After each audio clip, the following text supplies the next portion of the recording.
hello, welcome to solo playthroughs. We're going back to the world of Aeon's End, trying to protect Gravehold from these monstrosities, monstrous beings, I don't know, whatever you want to call them, that are intent on wiping us out after giving us several aeons, from what I understand, to let us become a formidable opponent, which is so magnanimous of these creatures that they just have a heart that they just don't want to kill us when we were weak.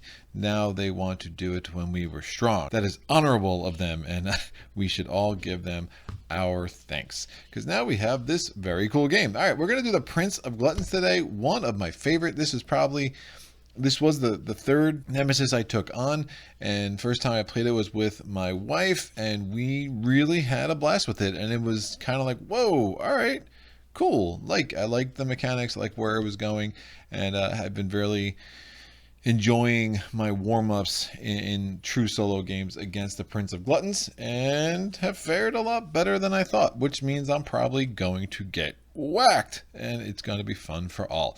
So the Prince of Gluttons. The past was lost to us in many ways. First, our world was taken, forcing the few that then survived into the black cold of the earth. For aeons, generations of survivors eked out meager lives in Gravehold, the breach mages all the while honing their fell craft. For aeons, the Nameless would lay siege to the city, bringing us ever closer to extinction. But their cruelest stroke was in erasing our very history. The Prince of Gluttons was the fourth of their kind to besiege the city. Even at the time it seemed too easy to repel his attack and send this prince lumbering back into the bright nothing of the breach. But soon, those that survived the attack had forgotten the name of the world that was. Wives stared into the empty eyes of their husbands and children with no memory of their love for one another. The old ways were lost. The words of the first tribe, mere symbols scratched upon scrolls, all of it devoured, obliterated from eternity. The prince feeds on our very histories, leaving behind only our fear and doubt. We are a people with no past nor future, trapped only in the fleeting moments before our eyes. Dun, dun, dun. Yes, look, I know this game gets a lot of flack for the theme and the art. I'm engaged by it. I mean, it's about the bare minimum of what I would expect or want in a game, but it's interesting. I don't think I've read a single one of these and not felt some intrigue by the story that's being told and unfolding through the various Nemesis and the Nameless, I guess I should start saying, and the various mages as we go. So look, I'm going to stick with one of the original mages from the base game. Again, I have the second edition. I have all of the first and second wave I don't know, what do you call it? Cards. I have all the first and second wave components, including the mini expansions and then the big box expansion for the War Eternal. That's where I am calling it quits for now. There's a ton of content here, and I'm not so sure that this isn't one of those cases where less is more, right? And I just, there's some games for me that the more complicated I get, the more I get for it, the more I'm just like, all right, I'm good. And I start to actually lose interest. I mean, this already adds a bit of time for setup, just having all the components and trying to do it right and trying to incorporate all of the different expansions and different cards. And the chat's been awesome. I mean, the comments, I should say, on these videos have been really, really helpful as I started to learn more about this world and learn more how to get a lot out of it, you know, as a relatively new player to this game. So I really appreciate that. You'll see some of the tricks of the trade that have been passed on to me by the wonderful solo playthroughs community. If I can call it that, that would be amazing. And we're good to go. So look, I'm going to stick with one of the original Breach Mages, the 8 that came with the base game. Obviously, I'm not going to go back to Zaxos, and I'm not going to go back to Jen, or however you pronounce her name. So one of the other 6 remaining. So it's going to be Adelheim, Lash, Mist, Kadir, Brahma, or Fadraxa. So I'm going to spin my mighty wheel, and my wheel is going to land on... Welcome to The Price is Right, Kadir. All right. What do you say, Kadir? Come on down. Let's play some Plinko. Or not. That's fine. We don't have to play Plinko. we will play Fight the Prince of Gluttons. Even better. Cool. So, Kadir is pretty cool. Actually, not one of the ones I did a little warm-up here with, but I've played with her a few times. Think I should be able to catch a decent strategy. So we're gonna get the Emerald Shard, which is nice. Good starting card. Nice little, hey, have a health whenever you need it kind of card. So hopefully we can use that strategically instead of the Aether to make sure we do not get knocked out here. So she starts with one of those. She will have 3 crystals and a spark in her starting hand, and then her starting deck will be 3 crystals and 2 sparks. Cool. So that breakdown of like the 6 crystals and 3 sparks is pretty common. So that's what I had. Could have made those adjustments had I needed it. So story time with Greg, take 2. Kadir, I am alone in my hunger to explore the deeps. The elders say the ancient tribes once worshipped a sleeping god somewhere in the maze of tunnels and vaults below. I have journeyed farther than any other and seen many an oddity in the pure black silence, but none yet that resembles a god, asleep or otherwise. There is no peace to be had elsewhere in Gravehold. Woe fills the air like dust, a patina of dread scattered upon everything. But in the deep, in the deep there is peace. In the deep there is wisdom that wells up from within as yourself dissolves into the emptiness. This is why we take the youngling mages there, to decant their minds, to clear their thoughts, even if only for that single pilgrimage. But I believe our true salvation lies beneath the city. Somewhere in the shadows is a place that even the Nameless cannot find.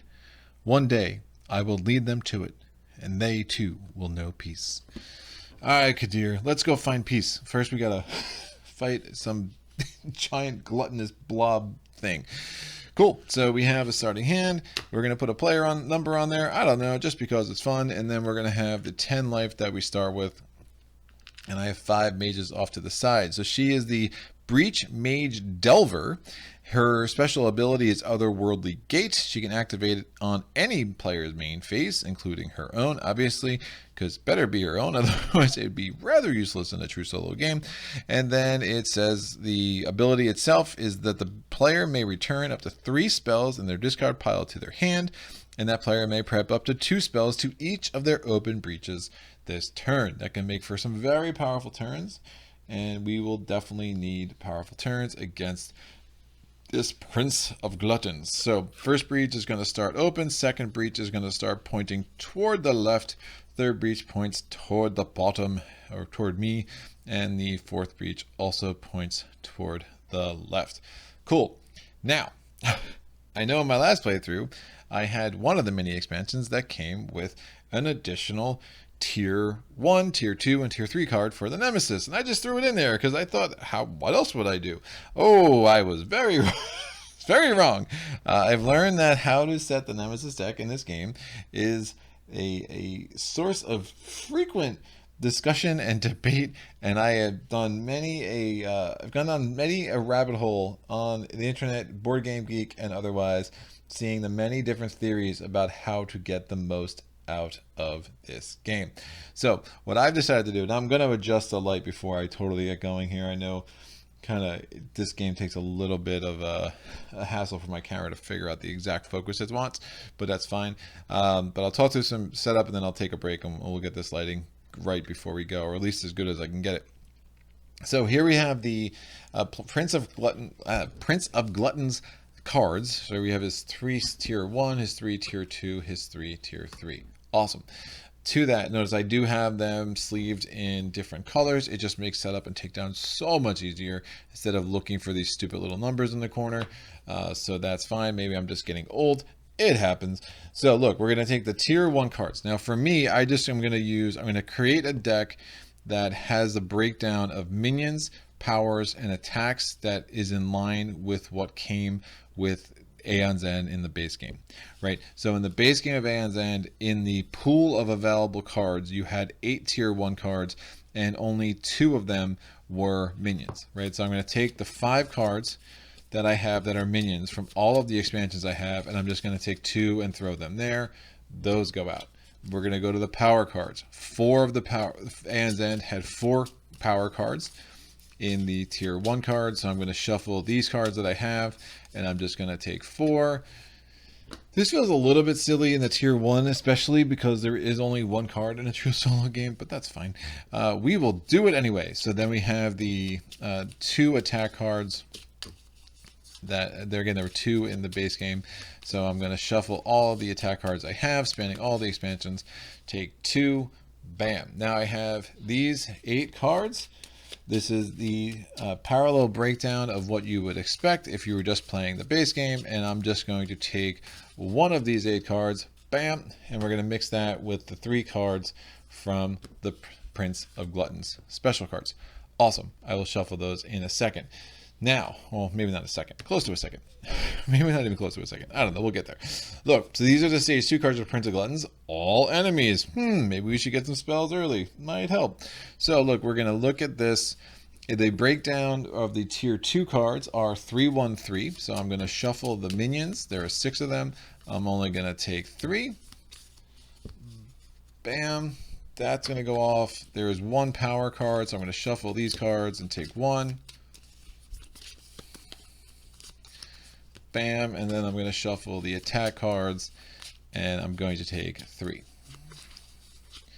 Now, in a true solo game, we're only going to take 3 of these cards. So I'm going to shuffle these 7 cards that I have. Again, mirroring the breakdown of minion to attack to power in the base game. Taking 3 off the top. Bam, mixing these with these 3. Done. Now, finally, tier 3. There are only 2 minions from the tier 3 cards spanning all the expansions, which surprises me, but it is what it is. We're only going to take 1 because the breakdown in the base game was 1, 2, 4. So because there's only 2, I'm just going to roll a die because those can make a pretty big difference. I rolled a 5, so we have this guy. Who is it? I don't know. We'll find out, or we'll be dead. Either way, one of those things. One of those 2 things will happen. I guarantee. All right. I guess I can't guarantee that. Maybe we'll win before we get to him if he's at the bottom of the deck. Or she. I don't want to be sexist when it comes to minions. It tends to make them angry. So look, we need 2 of these power cards. Bam. And I guess being angry at sexism is not only exclusive to minions, so I should be pretty clear there. Anyway, I'm getting way off track. So we have these attack cards. We're going to take 4 of them because there's, again, we're mirroring the base game here. And 1, 2, 3, 4. So there are 7 of these cards total, and I'm going to, with these 7, just get off my breach. With these 7, I'm going to mix them with these 3 cards that are specific to our engorged, rather large friend, the Prince of Gluttons. All right. So these 10 cards are shuffled. That is the bottom of our Nemesis deck. I'm going to shuffle the tier 2 cards. Again, there's going to be 20 cards total in this Nemesis deck. 3 tier 3, 6 tier 2, and 4 tier 1. And I'm going to shuffle these 4 cards and get them a little mixed up, and we're good to go. Done. So that's pretty much set up for the Prince of Gluttons, except for there are going to be 3 cards in his Devour pile. We can kind of read through his rules real quick. So I guess not kind of. We will read through his rules real quick. So his Unleash ability is in a 1-player game, you devour 3 cards from the least expensive supply pile. And then when a card is devoured, it gets put on top of a special pile, which will be here. If at any point all the cards in the game are devoured, other than the ones, not counting the ones in the Devour pile, because they're already devoured, you lose. So you have to make sure you're managing the market so that you try to prevent this beautiful thing with tentacles from eating everything, because that's all he wants to do is eat your memories. All right. If you there's certain rules, and again, it gets a little, the nitty-gritty gets a little detailed here, so I'm not gonna bore you in reading it, but there are rules in what you take and when, and what happens if a pile runs out of cards in the middle of some cards from that pile being devoured, and how much damage you deal to Gravehold, and et cetera, et cetera, et cetera. But we will kind of go through that. But all you need to know for now, if you're not familiar with the Prince of Gluttons, but if you're watching this, I'm guessing you are, all you need to know for now, if you're not though, is yeah, all your cards being devoured, bad. Avoid that if you can. All right. because otherwise it'll be a sad, sad day in Gravehold, and everyone will go back home. Poor Kadir will go home and not know anyone in her family, and we don't want that travesty to happen. All right, so I'm going to set the market. We're going to, I'm going to do more of a drafting market. It's been what's been working for me. I know there are different model markets, and you can get some templates, and I guess one of the Kickstarters came with 6 different templates. I've seen them. They're interesting. I don't know. I think that I find them a little bit more rigid than what I'm looking to do with this game at this point. So for me, I'm going to take 2 cards, choose the one I want, and I'm just going to repeat that process until I have a market of 9 cards. I am going to do like the base game suggests, with 3 gems, 2 relics, and 4 spells. That is the breakdown that I like. All right, so here we go. Our gems are going to be the Burning Opal, 3 Aether. You may discard a card in hand. If you do, an ally draws a card. Or the Breach Ore. I can get 2 Aether, or I can focus my Breach with the lowest cost.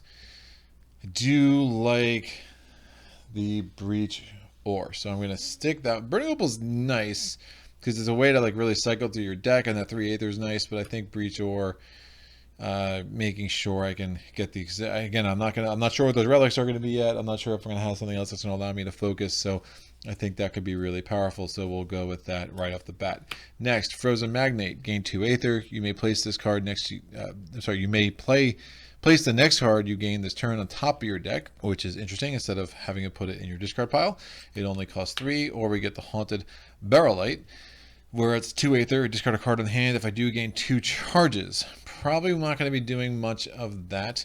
So, because again, what I don't like about the Haunted Barrelite is I have the card.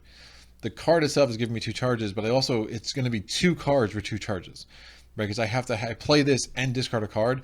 That often doesn't work for how I like to play. So we're going to go with the Frozen Magnate. And then finally, we're going to do the Bloodstone Jewel. It's the first time you gain a Bloodstone Jewel. You get 3 Aether. So it's like I'm spending 6. I get a rebate of 3 to spend on that turn. And then when it comes up again, it gives me 3 Aether. Or I had the Leeching Agate, Agite, I don't know. When you gain this, gain a charge, and it gives you 2 Aether. I don't know if I need... It's a little bit redundant with the Frozen Magnate, so I'm not that worried about that. I will put the Bloodstone Jewel in play, because that could be some nice little combos there where I can get some Bloodstone Jewel, have a 3 Aether card in my deck, and then immediately have 3 more Aether to do as I please in the turn that I acquire the Bloodstone Jewel. So, cool. We're going to now shuffle up the relics. It looks like the light is kind of coming into focus pretty nice. We'll see. Hopefully that will still be the case by the time I'm done with this. Again, we'll take a break. I'll go hunt down my cards and come back and get this puppy started. Oh, by the way, we do have the little health trackers down in the corner. Again, we're starting at 30 health for Gravehold and 70 health for our buddy, the Prince of Gluttons. So, bam. Somebody's like, it's Gluttons. I'm like, yeah, I know, whatever. Gluttons. All right, Eternity Charm. Focus your closed breach with the lowest focus cost. Reveal the top 3 cards of your deck. You may prep one of your revealed spells. Or Flexing Dagger. The next time you focus a breach or open it, it costs 3 less. Destroy this, deal 1 damage is the other option. I'm going to take the Eternity Charm. I really like that. It might make the Breach Ore a little redundant, but I really, really like the Eternity Charm. All right, after that, we have Vortex Gauntlet. Cast any player's prep spell, return that spell to that player's hand. So if I have a strong spell out, I can play this, cast it, put it back in my hand, and then I can prep it again, right? So it's a pretty nice cycle for some strong spells. There were Unstable Prism. Play a gem in your hand twice and destroy it, or gain 2 Aether. A really nice way to get rid of your crystals, which again just clog your deck.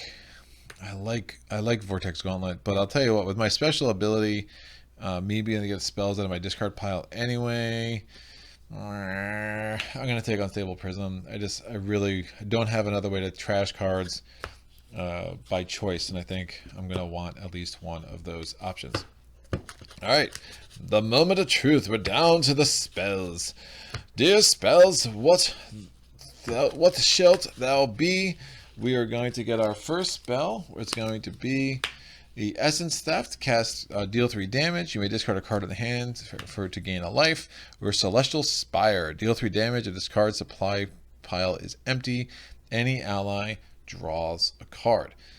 Well, I don't hate the life option from the Essence Theft, that is for sure. They both do 3 damage, but I do kind of like the idea of having a larger deck, especially since the Prince of Gluttons is probably going to devour this spell at some point. Yeah, I want to go for bigger hands. Essence Theft is going to make me have to discard a card. I know my starting card already is going to give me the ability to give me a life here and there, so I'm going to go with Celestial Spire because I find it more fun. And I think that is Kadir herself on the picture. So it's just meant to be, guys. I mean, maybe it is. I don't know. They all look the same. Some of the art, they all look the same to me. I can't tell who's who half the time. All right, that is that. Somebody tell me that's Kadir. Fulminate. When prepped other spells you cast deal 1 damage. Link, and then it deals 3 damage. So I can put 2 Fulminates on the same. Again, when it says Link, 2 spells with Link may be prepped to the same breach, which is really nice. That could be good. Or Combustion. Deal 2 damage to a minion. Do 2 damage to a minion or the Nemesis. So instead of combining 4 damage onto one Nemesis or one minion or the Nemesis itself, you'd have to do 2 and 2. I'd like Fulminate a little better, just that straight up 3 damage. And I think it's just a little bit cleaner to do that, right? So, effects that modify damage affect both instances of damage the spell deals. Ooh, that's interesting. It's going to be like 3 and 3. That makes it a little bit more attractive. But while prepped, other spells that cast deal 1 additional damage. Yeah. I think Fulminate's too strong. All right, we're going to go with that. Third, we have Void Bond. Deal 3 damage. You may cast any player's prepped spell. I mean, obviously not that useful in your solo game. Or Chaos Arc. Deal 3 damage. Deal 2 additional damage for each prepped spell in an adjacent breach. That could be some nice chunk damage. I do want a spell that costs 4, but I think Chaos Arc's a little bit too strong to turn that down. And then let's see if we can't get a cheapy spell at the end here. Cool. Pyrotechnic Surge. A spell must be prepped to 2 adjacent breaches, so this card touches both breaches. This fully occupies both breaches. So it casts, deal 4 damage. You may destroy a card in your discard pile. Or Oblivion Swell, while prepped, once its turn, during your main phase, you gain 1 Aether, deal 2 damage. You may discard a gem. If you do, deal additional damage equal to that gem's cost. We'll take Pyrotechnic Surge, so I can at least get... Now it is going to take 2 breaches, but I think that will work. And it might make me a little bit less inclined to get the Unstable Prism here. All right. So 5, 5, and 6. That is that. We'll be back in a moment with some cards. It's going to be magic. Hold on. And we're back. So that was super exciting on my end. So I just finding cards, putting them out. Here we go. Yeah, so I did check. This is missed. This is not Kadir. They're both very upset with me. I understand. I'm sorry. It was a mistake. It will never happen again, ladies. We are good to go. So here we go. So I do have, again, there's a little bit of shadows in front of me. I know that. And I now have a light, LED light behind me to better illuminate my hand. I think it would help everyone's viewing pleasure. And I'll try to keep my meat hooks off the center of the table as much as possible. Let's get it going. I roll a die for turn order. Again, just better than shuffling 5 cards over and over and over again, at least according to me. 1, player turn. All right, let's make it happen. I'm going to prep a spark in my first breach. I have 1 Aether, 2 Aether, 3 Aether, 4. And with 4 Aether, that's going to take 2. Oh, wait. So one thing I forgot to do with setup is, again, we're going to set the Devour pile. And again, starting in you take 1 copy of each gem. And this is the starting Devour pile for our Prince of Gluttons. And you're going to put them in the order of most expensive to least expensive. So we have the Bloodstone Jewel is in the Devour pile. The Breach Ore is in the Devour pile. And the Frozen Magnate is in the Devour pile. So with my purchase power of 4, I think it makes the most sense to get myself a Frozen Magnate. Or did I say Magnate? Magmite. Reading is hard. All right, so I'm going to draw up to 5 cards. It is the rest of my deck. I can move these charges out of the way for now. Here we go. So again, 3 crystals and 2 sparks. I'm going to roll the die. It is a 2. There are 4 cards left, so 2 would be the Nemesis. And now we're going to do the main phase. There's nothing. The draw phase, what do we get? It is going to be an attack card. It is Lobotomize. Awesome. Any player suffers 3 damage or devour 3 cards from any supply pile. I will not suffer. Do I want to suffer 3 damage? I'm a little tempted to suffer 3 damage, but that's a little risky too. I know I have that ability to heal 1 a turn, but I don't want to put too much pressure on that. Especially I'm going to want that Aether.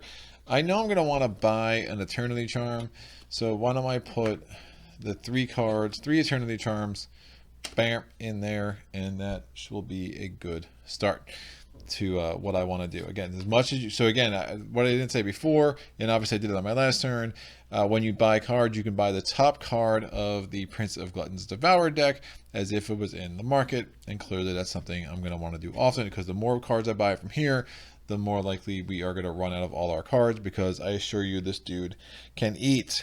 He eats a lot. All right, next turn, 3.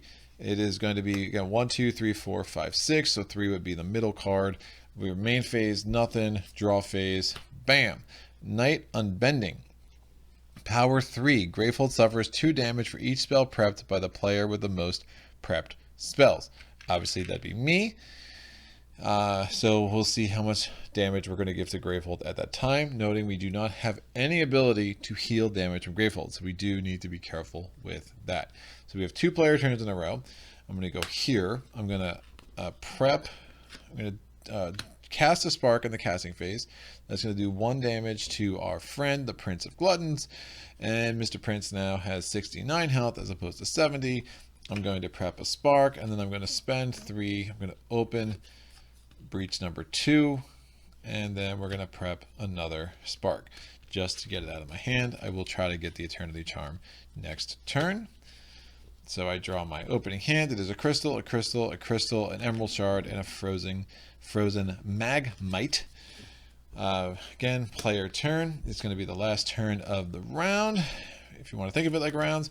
And I have no spells. I'm going to leave both those suckers there. I'm going to play the Emerald Shard, the 3 crystals, and a Frozen Magmite. I may place the next card I gain this turn on top of my deck. So I have a total of 6 purchase power, or 6 Aether. 6 Aether, one would say. I'm going to get, I can buy 2 cards, and 1 will go on top of my deck. I'm going to put the Eternity Charm on top of my deck, and then I'm going to buy myself how much more? I'm going to buy another Frozen Magmite. Do I want to get an Unstable Prism? Do I want to get an Unstable Prism?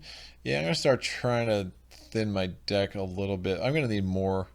Now, I'll loop 2 Frozen Magmites together. We'll get an Unstable Prism a little bit later when we can start thinning our deck out a little bit more what's the word? Intentionally. There we go. So 1, 2, 3, 4, 5. So I have the Eternity Charm, which I just put on top of my deck thanks to the Frozen Magmite. We have a Spark, and we have 3 crystals. So we go to the next round. I'm going to reset the turn order cards. I'm going to roll. I rolled a 6. There's only 5 cards. I rolled a 2. Nemesis Turn. Power comes off. We draw from the deck in the draw phase. We have a Thought Biter. Comes in with 6 health. Persistent. Any player suffers 2 damage or devour 2 relics from the least expensive relic supply pile, which again would be the 2 Eternity Charms. So interesting. Hopefully we can get a spell and try to kill him rather quickly. Getting up to 5 would be nice. So, but good.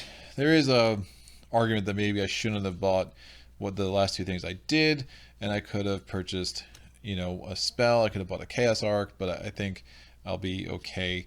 We'll see how this plays out, though. I rolled a 2, another Nemesis Turn. Power card comes off. And then the Thought Biter. So I'm not going to devour 2 relics yet. I will take the 2 damage. I could take 2 from either That's fine. I'll take 2 unstable prisms off of there.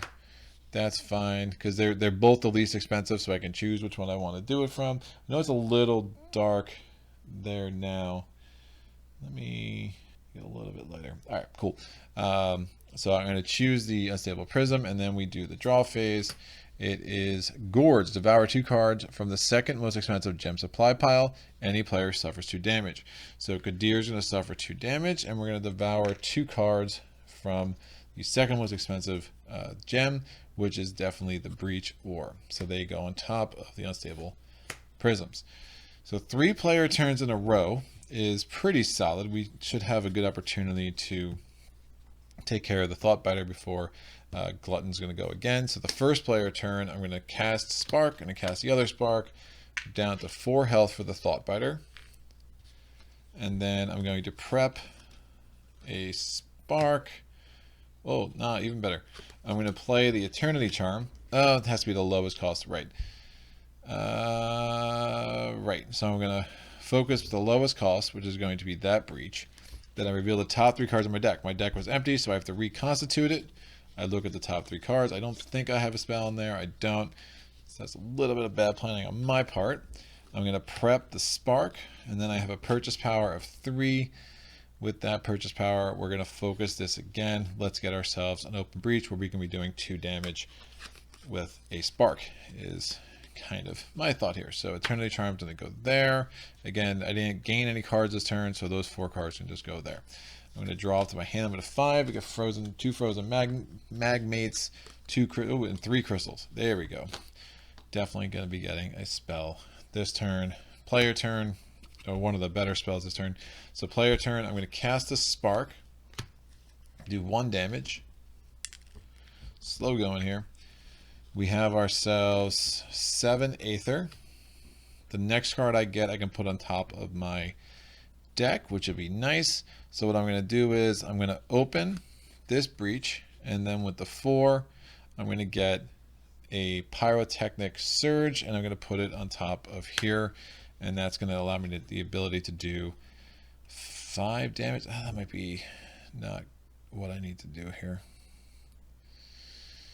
Nope, I'm not going to do that. I'm going to let that stay where it was. I'm going to spend the 7 a little bit differently. I'm going to get a Surge, and then I'm going to get a Fulminate. I think that makes more sense than dealing with the Pyrotechnic Surge as long as I have that 7 Aether. Cool. It goes on top of my deck because of the frozen magmate. I draw up to my hand limit, which is 5. So that is 4. Bam. And 5. All right. Last player turn. We have... Oh.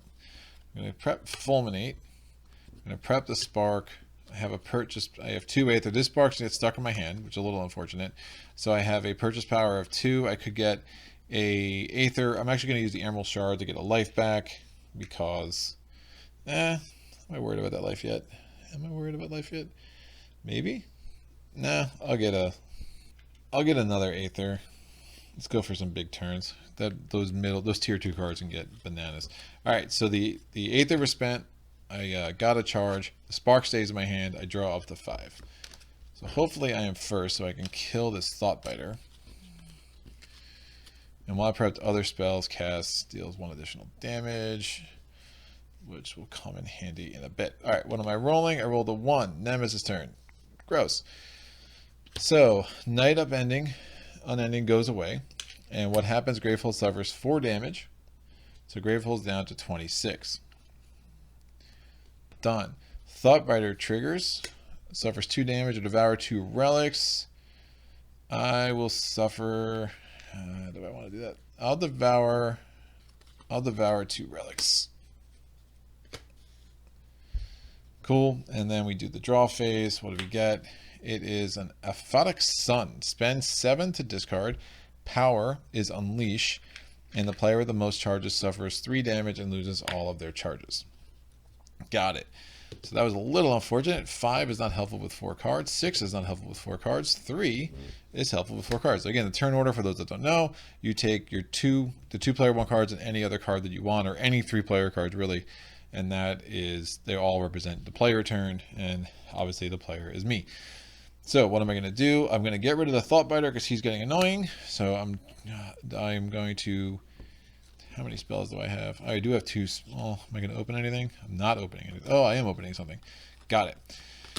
So I'm going to cast Fulminate. It's going to do 3 damage. I've killed the Thought Biter. And now I'm going to play Eternity Charm. I'm going to focus my lowest cost breach.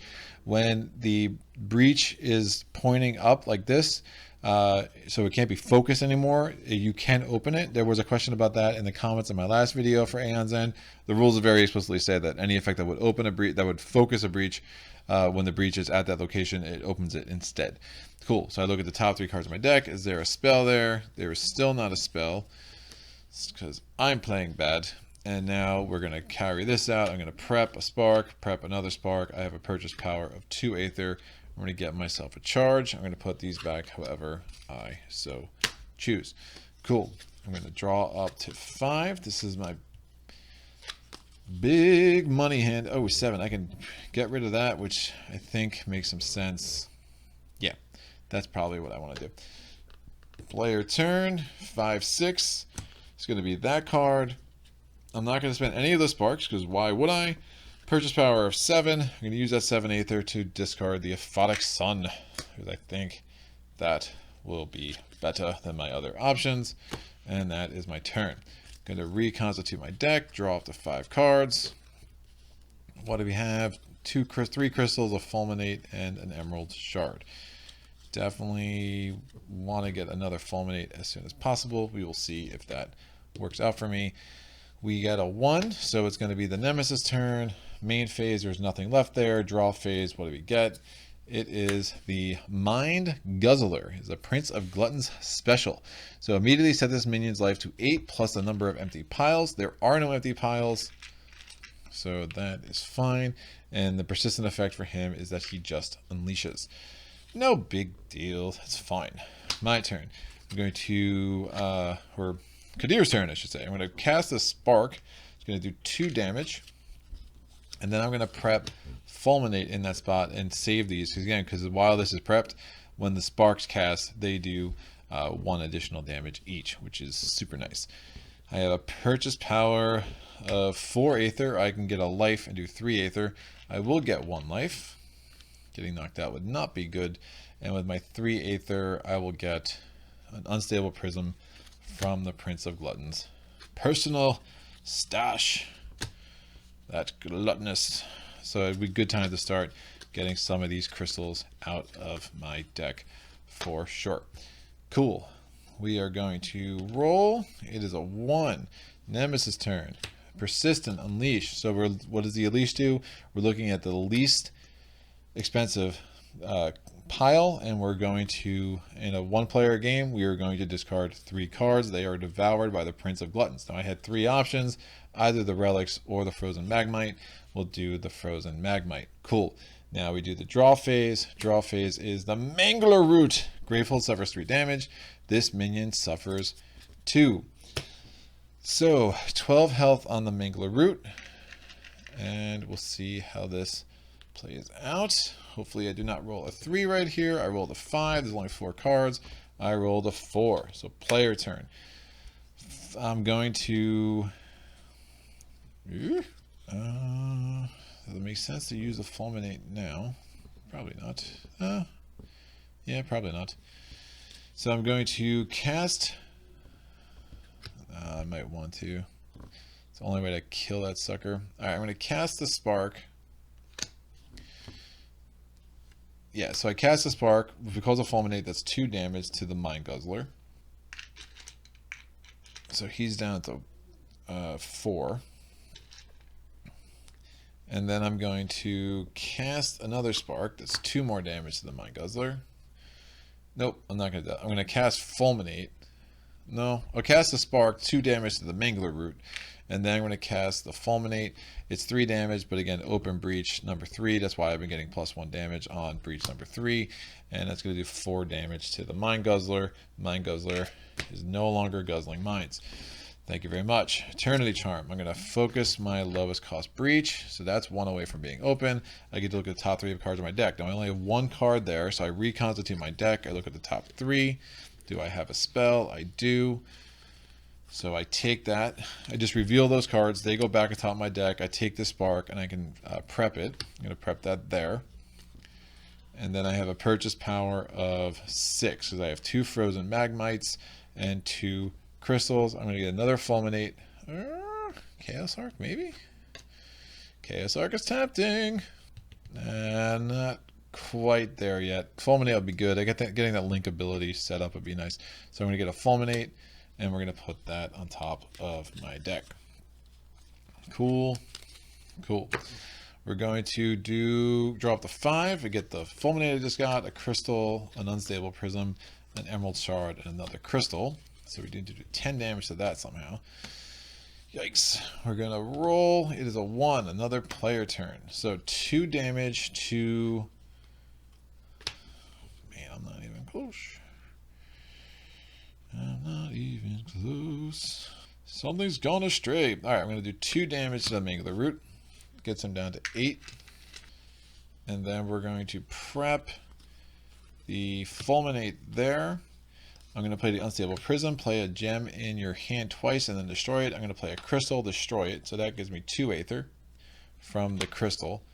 That's 3 aether and 4 aether. And I will get I want another, time to get more spells here. I'm going to get a Pyrotechnic Surge. Yes. Cool. That will go.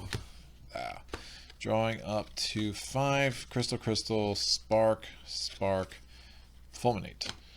What is happening? It is a Nemesis turn. Gravehold suffers 3 damage. So Gravehold's down to 23. 2 damage to the Mangler Root. That is the main phase. Draw phase. Bam. It is Seraphage. It is a Prince of Gluttons special. Devour card equal to this minion's life from 1 supply pile. Then this minion suffers 2 damage. Oh, that's cheerful. Cool. Yeah, that's 7 is too much. That's really bad. Cool. Player turn. So fulminate, I have to limit the effect of the Seraphage. I'm going to cast that. It's going to do 4 damage because it was in breach number 3. So he's only got 3 health left. That's a lot better for me. And then I'm going to prep. And that could be a really strong next turn. I have 2 aether left. I'm going to give myself 1 charge away from awesomeness. Cool. Drawing up to 5. Hopefully this starts with a player turn. That would be much better than what happened last time. So 60%. Do I win? No, I don't. Nemesis turn. Cool. Gravehold suffers 3 damage. Down to 20. And then the Mangler Root suffers 2 damage, so the Mangler Root is down to 4. Okay. Right. And then the Seraphage, we have to devour cards equal to this minion's life from 1 supply pile. I'm going to devour from the Chaos Arc pile. So any supply pile I want.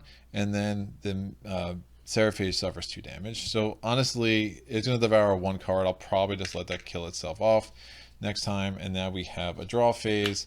It is the Cauterizer. Of course it's the Cauterizer. At least these guys are killing themselves off, right? Like, there is that. But the Cauterizer, any player suffers damage equal to this minion's current life. Make sure I have the right number of cards. 6, yep, 9 cards out. That makes some sense because there's 1 more Nemesis turn. In this turn order, I rolled a 2. It is a player turn. Thankfully, I'm going to cast both sparks. 1 to kill the Mangler Root, so we can stop doing 3 damage to Gravehold. These move over.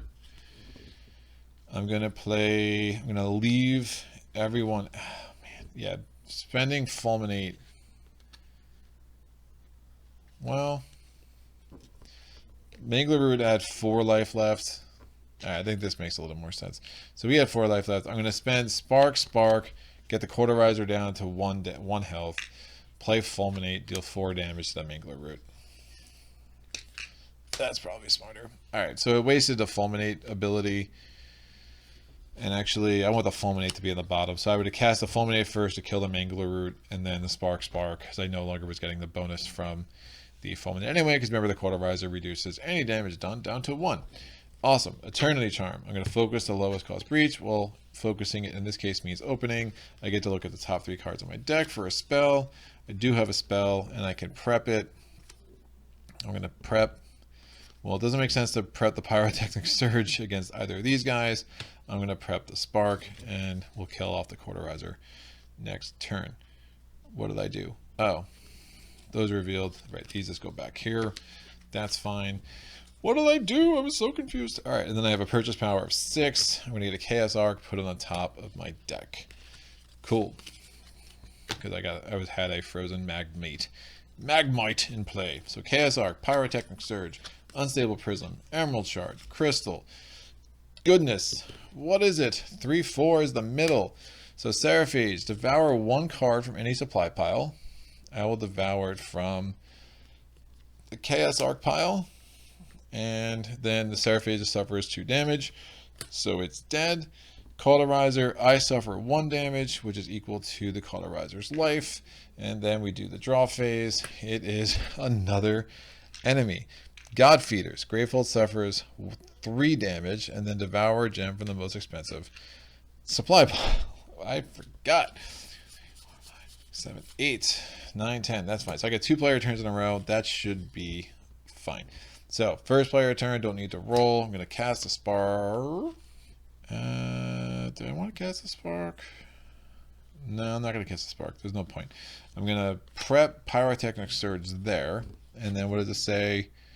I'm going to destroy a card on my discard pile after I cast this. Okay. And then I'm going to put Chaos Arc there.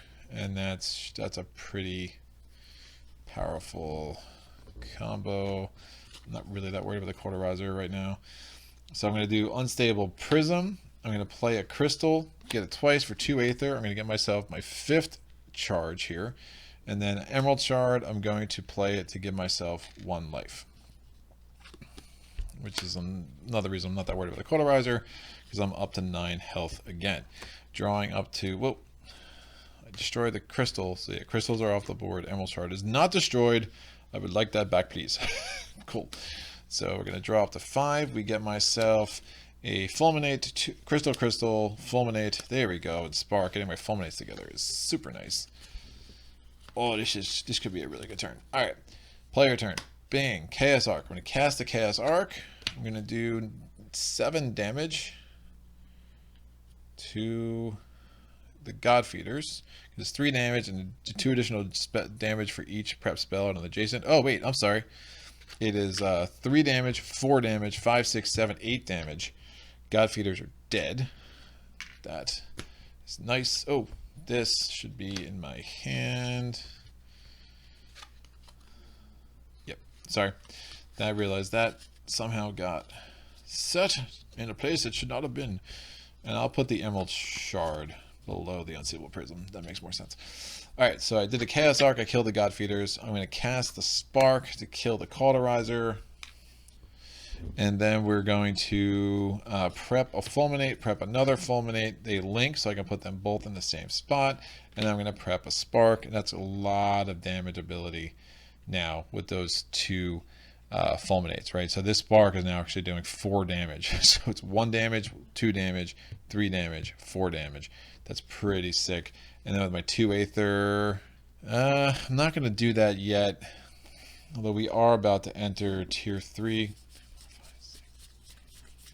Yeah, I don't think it makes that much sense. I'll probably do it after next turn. With this 2 Aether, I'm just gonna get nothing. So I played both crystals. I got 2 Aether, and then the Aether just went away. 1, 2, 3, 4, and 5. Cool. We're going to do this. I think this is round 6 since we're starting to enter tier 3. That makes some sense. So we're gonna roll. It is a 6. There's only 5 cards. Not helpful. It's a 1. Nemesis Turn. Main phase, nothing. Draw phase, it is an attack card. Vile Feast. So it's spend 8 to discard. It's a power 2. Gravehold suffers 2 damage for each empty supply pile. Well, the crazy thing is I don't have an empty supply pile yet, which is not usual playing against this dude. Alright, it's going to be a 4. Cool. I think I'm going to cast the Spark. I'm going to do 4 damage to the Prince of Gluttons. And I'm going to cast, again, it was 4 because it was 1, 2, 3, 4. I'm going to cast the Pyrotechnic Surge. It's going to do 4 damage. So it's down to 61. And then I could destroy a card in my discard pile. I will destroy a crystal. Right? I'm going to then, in my main phase, I'm going to leave both those fulminates there. In my main phase, I'm going to prep a Spark. Oh wait, and those were, this actually deals 2 more damage because both the fulminates were still prepped, so that's down to 59. I'm going to prep the Spark. I'm going to do my thing. I'm going to return up to 3 spells in my discard pile to their hand, and the player may prep 2 of the spells to each of their open breaches this turn. So I'm going to get the Spark, the Chaos Arc, and the Pyrotechnic Surge. The Pyrotechnic Surge is going to be fully in both breaches, but I can still prep up to 2 spells in each breach. So I'm going to do that. I'm going to prep a Chaos Arc, and I'm going to prep another. So there's already 2 spells in this. There's 2 spells here. I'm going to prep a Spark. Now I'm not sure. Yeah, I don't think Otherworldly Gate like stacks with Fulminate. So it does say up to 2, so I think that's fine. But with 2 Sparks, this is a lot of damage capabilities, which is super nice. I have a purchase power of 6. With the purchase power of 6, I think it just makes some sense to.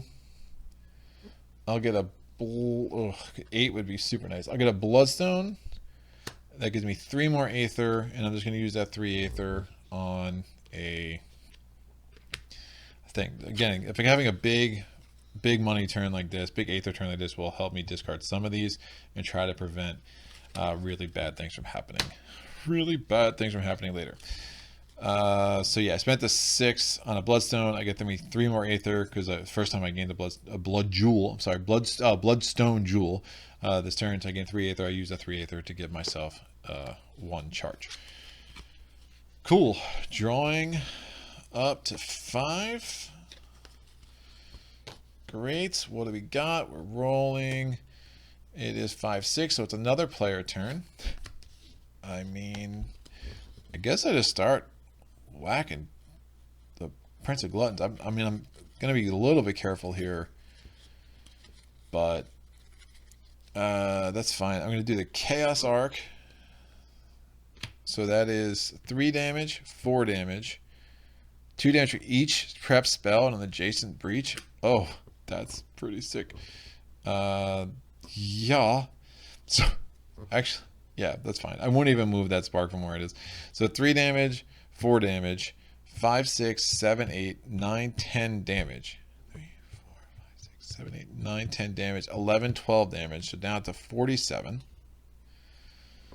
So that's cast. And then I'm going to cast the Pyrotechnic Surge. Well, I don't have it in my discard pile, so I won't. I'm going to cast both the Sparks. It's going to be 1, 2, 3 damage. 3 damage. That's 6 more damage, down to 41. And then we're going to prep that Spark there. I'm going to use. Oh, wait. Prep that's. Oh, I won't prep that yet. You know what I'm going to do? I'm going to play the Pyrotechnic Surge now, since there's 2 Sparks in there. That's going to be 4 damage, 5 damage because it's in this breach, and then 6, 7 damage. And then I can trash a card in my discard pile. I'm going to destroy one of the Sparks that were in my discard pile. So I'm doing 7 more damage. It gets me to 34. And then we're going to prep this Spark here. I'm going to use the Emerald Shard. Well, I won't even prep this Spark yet. I'm going to play Eternity Charm. I don't get the focus anymore, but I'm going to reveal the top 3 cards of my deck, see if I get a spell. No spells there. So that was kind of a waste. I'm going to prep this spark. I'm going to play the Unstable Prism. I'm going to trash this crystal. I get 2 Aether. I'm going to use that 2 Aether to get a charge, and then I'm going to use the Emerald Shard to get me a life. Alright, these are all going to go here. I'm going to draw up to 5 cards. Bloodstone Jewel, 2 Frozen Magmites, and a crystal and a crystal. Next turn is going to be a Nemesis turn. This power comes off, so 1 away from that triggering, and then we get an attack. Unleash twice. Gravehold suffers 4 damage. So I'm going to give the 4 damage to Gravehold. Gravehold's down to 16. Unleash. Lowest cost supply pile. 2 Frozen Magmites, so I'm going to use that pile first. Since there's only 2 cards there, the 3rd card can't come off. Gravehold suffers 2 damage for each card they can't come off. Unleashing again. Eternity Charm goes away. 2 more damage to Gravehold. Gravehold's down to 12. This attack card goes away.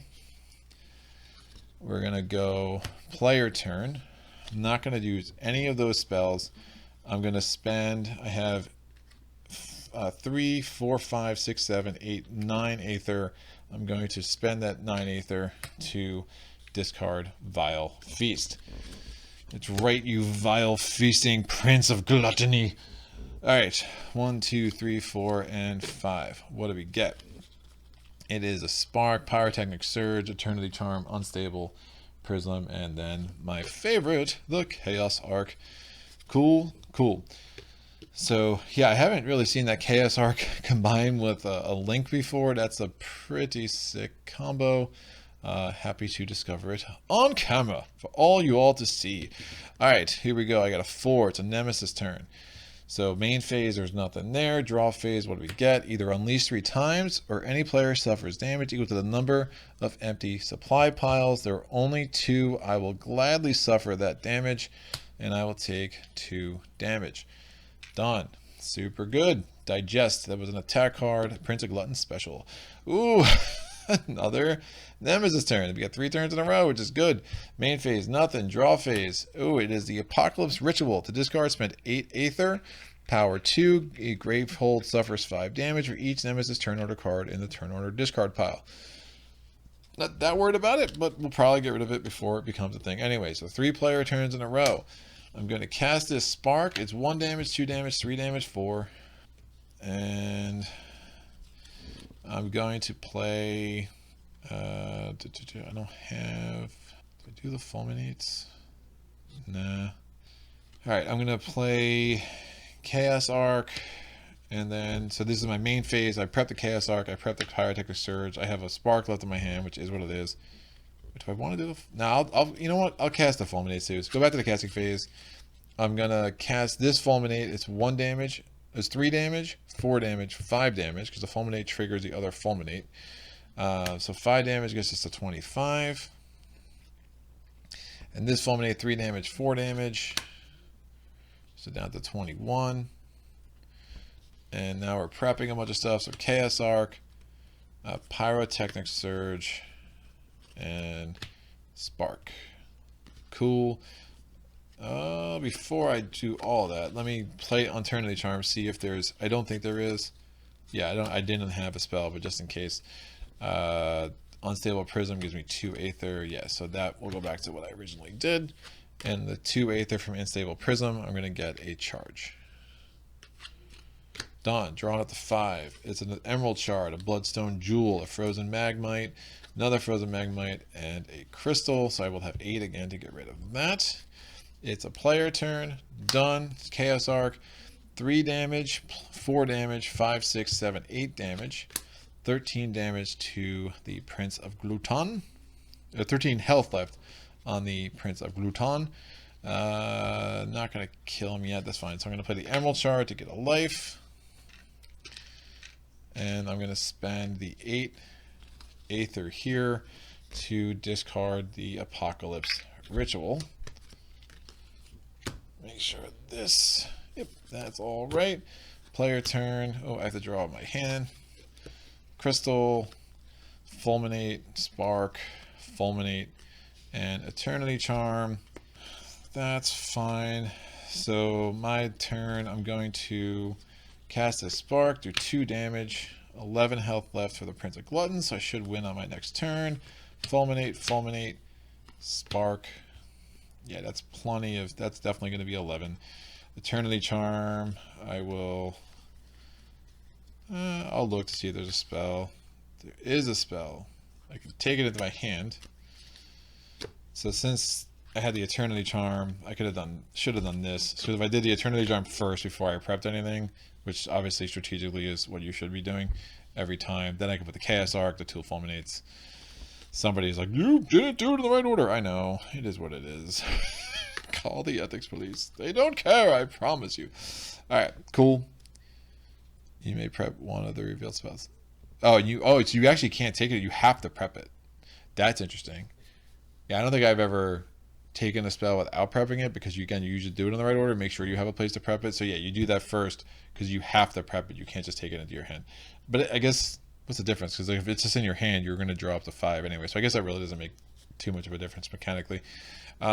Anyway, I ramble. 1 Aether, not spending it on anything. Spark stuck in my hand, draw up to 5. That gets me... Alright, 2 Frozen Magmites, a Bloodstone Jewel, an Unstable Prism, and a Spark.